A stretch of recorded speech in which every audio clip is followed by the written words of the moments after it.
Imagine a seguinte cena: uma batalha silenciosa, onde o campo de guerra é o próprio lar, as armas são palavras afiadas e o prêmio em disputa é algo que muitos subestimam até perder o respeito.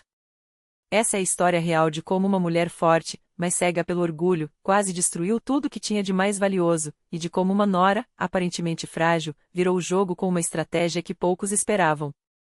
Durante quase 3 décadas, donas de casa como Katarina Mikhailovna Gorunova reinaram absolutas em seus domínios. Aos 58 anos, com um marido reduzido à sombra de si mesmo e um filho que, até então, obedecia a cada ordem como um soldado, ela acreditava piamente que sua palavra era lei. Mas o destino adora ironias, foi justamente o amor de Kirill, seu único filho, que abalou os alicerces desse pequeno império doméstico. Quando ele apresentou Svetlana, uma jovem de 30 anos, administradora em uma clínica privada com um salário de R$ 80.000, Katarina sentiu o chão tremer. Não era apenas o dinheiro, era a postura. Svetlana não baixava a cabeça, não aceitava ser tratada como empregada e, pior de tudo, tinha opiniões próprias. Para uma mulher acostumada a governar com mão de ferro, isso era uma declaração de guerra. Os primeiros meses foram um jogo de xadrez psicológico.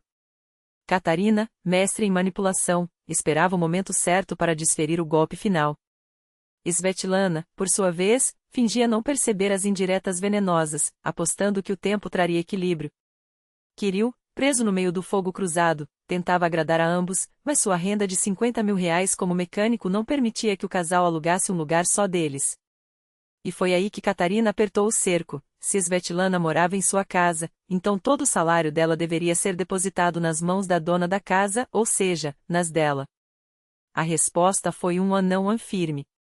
Svetlana estava disposta a pagar uma parte justa pelas despesas, mas entregar cada centavo? Nem pensar.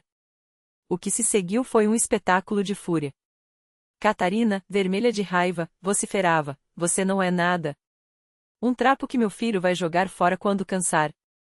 Acha que esses trocados seus têm algum valor? Sem o Kirill, você não é ninguém."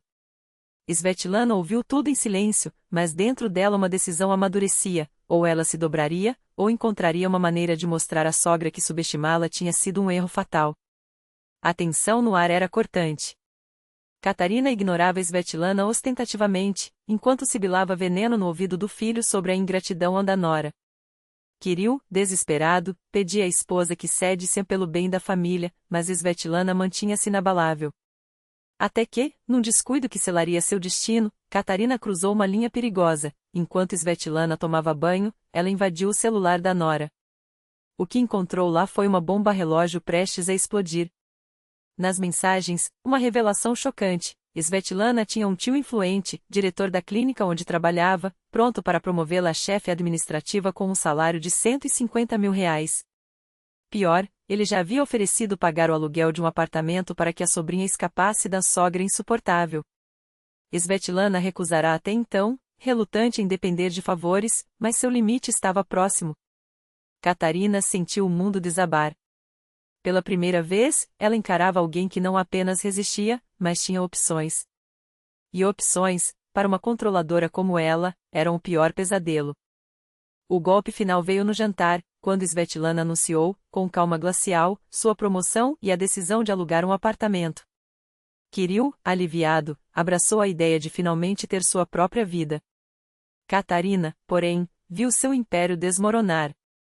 Sem o apoio financeiro do filho, sua aposentadoria mal daria para pagar as contas de luz. O pânico a levou a cometer outro erro: tentou virar a família contra Svetlana, pintando-a como ingrata. Mas os parentes, que conheciam bem seu caráter dominador, apenas reviraram os olhos. O problema não é a Svetlana, Katarina. O problema é você, foi o veredicto não dito, mas claro como água. Quando Svetlana anunciou que se mudaria em uma semana, Katarina sentiu o gosto amargo da derrota. Pior que perder o controle sobre o filho era perceber que, agora, ela dependia dele. A vizinhança já cochichava, e a ideia de se tornar motivo de pena a corroía por dentro. Na noite da mudança, enquanto caixas eram carregadas para fora, cada objeto levado era como uma facada em seu orgulho. Até que, numa crise de desespero, ela quebrou. Ligou para Kirill, a voz embargada: "Volte, por favor. Não me deixe sozinha." Quando o filho chegou com Svetlana, Catarina se jogou aos pés da nora, chorando: perdoa esta velha tola. Eu vi o que fiz. Não me abandone. Não houve triunfalismo nos olhos de Svetlana ao ajudá-la a se levantar. Apenas um cansaço profundo, como se dissesse: chegamos aqui por um caminho que nunca deveria ter sido trilhado. Eles não voltaram a morar juntos, mas um novo acordo foi selado. Svetlana passou a visitar Catarina regularmente, ajudando nas compras. Kirill continuou apoiando a mãe financeiramente. Mas algo se perdeu para sempre: a confiança cega de um filho, o respeito inquestionável de uma família. Catarina ganhou uma segunda chance, mas pagou um preço que nenhuma quantia em dinheiro poderia cobrir. Moral da história?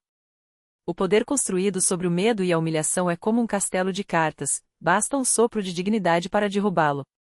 E às vezes, a maior força não está em dominar, mas em saber quando recuar. Kirill não era mais aquele homem que buscava aprovação a cada passo. Transformou-se em um marido que tomava decisões ao lado da esposa, não em um filho que pedia permissão à mãe. Essa mudança feriu Katarina Mikhailovna como uma lâmina, mas ela já não ousava desafiar abertamente. O tempo trouxe um novo capítulo, o nascimento de um neto, que ela imaginou ser sua tábua de salvação para recuperar o controle. Enganou-se. Svetlana agradecia a ajuda com o bebê, mas traçou linhas intransponíveis: as escolhas sobre a criação do filho eram exclusivas dos pais. A sogra aprendeu, à força, a viver sob novas regras. Recebia carinho e atenção, mas em troca de um respeito que antes exigia e agora precisava conquistar. Havia momentos em que o passado a tentava.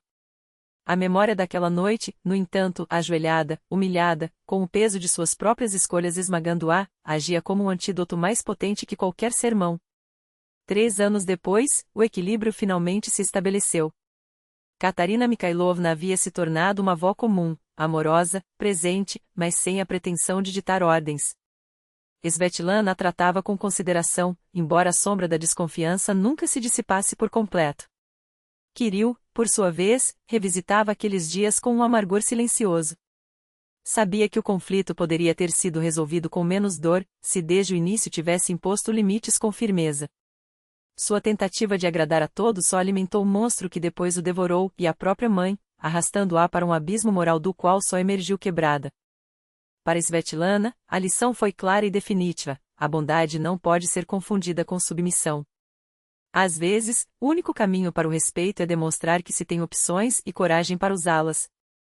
Quanto a Catarina, levou consigo até o último dia o peso daquele joelho no chão, diante da nora que se recusou a curvar-se.